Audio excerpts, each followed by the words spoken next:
My name is Ari. I'm going to be doing a poetry activity for preschoolers, Hand Shadows, for the poem Hand Shadows by Mary Cornish. This is a really cool activity for preschoolers because it can introduce them to poetry, and especially non-rhyming poetry, while still evoking mood and description and novelty and making them feel included in the presentation.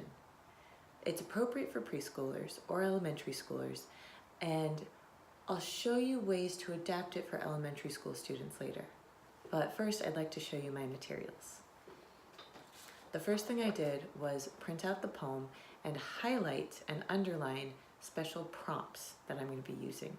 So for each hand shadow, we have a special animal, and I've highlighted each animal in a different color to trigger that hand movement. And then I've also underlined some action words to get me to maybe create a horse and then buck its ears. I also have here my children's folding table with a sheet draped over it, but you can also use a coffee table or some easels and maybe a curtain or maybe a long frilly dress somebody has. I'll be using twinkle lights in it when we introduce a constellation, and I've just used some battery-powered LED lights that I've reused from Halloween, and my son's xylophone that I've co-opted to create a moving prop for some skunks. So this activity has taken me a couple of hours to get all the materials ready, to set up the table, to cut out the shapes, to figure out how it'll all work together and practice the hand motions. And this is where I think elementary school students could do a phenomenal job with this presentation. I think that maybe they could memorize the poem and recite it, or take turns speaking it while others are doing the hand motions, maybe creating a swan or moving the props, and working together to have some ownership of this project.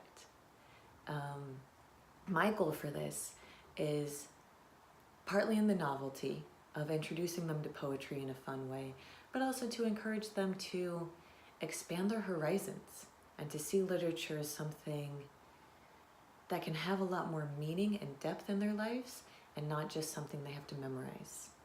So I picked this poem for that reason, because it's so descriptive and evocative. Cornish doesn't say, "I'm out camping," but she says, "canvas walls" and Orion constellation, and you get the feel that they're camping, maybe on a summer day, maybe in grass filled with dew, and I think it's really evocative and powerful. So that was my inspiration for this hand shadow presentation, and I hope that you really enjoy it.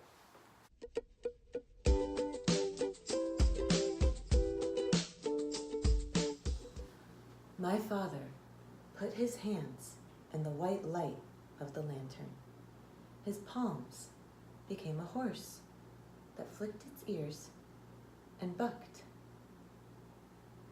An alligator, feigning sleep along the canvas wall, leapt up and snapped its jaws in silhouette. Or else, a swan would turn its perfect neck and drop a fingered beak toward that shadowed head to lightly preen my father's feathered hair. Outside our tent, skunks shuffled in the woods beneath a star that died a little every day from a nebula of light diffused inside Orion's sword. New stars were born. My father's hands became two birds linked by a thumb. They flew, one following the other.